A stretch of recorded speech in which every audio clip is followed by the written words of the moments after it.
Je m'appelle Francine Christophe.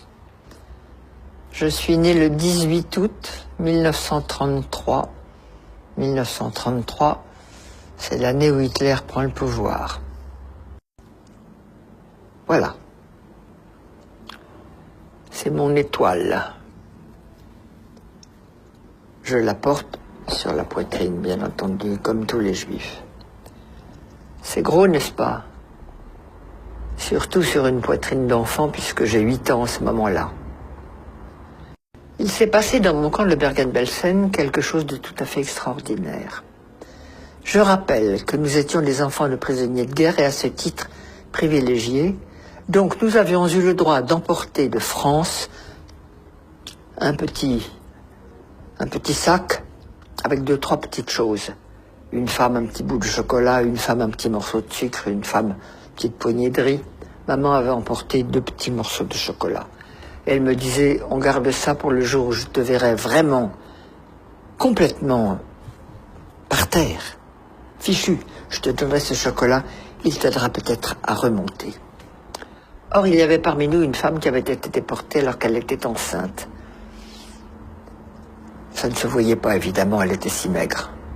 Mais n'empêche que le jour de l'accouchement est arrivé et elle est partie au revire accompagnée de ma mère qui était notre chef de baraque. Et avant de partir, ma mère me dit « Tu te souviens que je garde un morceau de chocolat ?»« Oui, maman. »« Comment te sens-tu ?»« Bien, maman, ça peut aller. »« Alors, si tu me le permets, ce morceau de chocolat, je l'apporterai à notre amie Hélène, parce qu'un accouchement ici, elle va peut-être mourir. Et si je lui donne le chocolat, ça l'aidera peut-être. » Oui, maman, tu le prends. Hélène a accouché, elle a accouché d'un bébé, toute petite chose malingre. Elle a mangé le chocolat, elle n'est pas morte, et elle est revenue dans la baraque.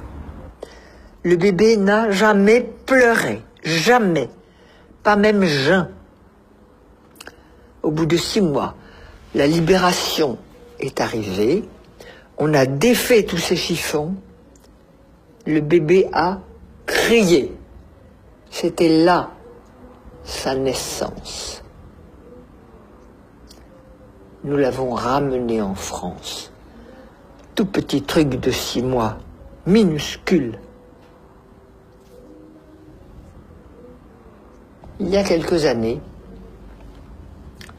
ma fille me dit « Maman, si vous aviez eu des psychologues ou des psychiatres à votre retour, ça se serait mieux passé pour vous. » Je dis sûrement, mais il n'y en avait pas.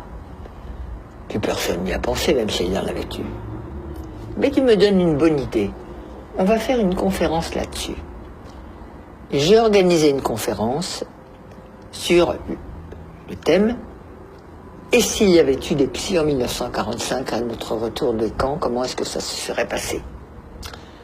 J'ai eu beaucoup de monde, des anciens, des survivants, des curieux, et puis beaucoup de psychologues, psychiatres, psychothérapeutes, tout ce monde-là venait. Très intéressant.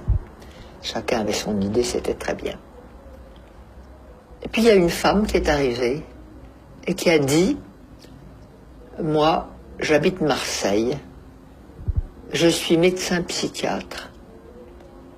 Et avant de vous faire ma communication, j'ai quelque chose à donner à Francine Christophe, c'est-à-dire à moi. » Elle fouille dans sa poche, elle sort un morceau de chocolat, elle me le donne et elle me dit « Je suis le bébé. »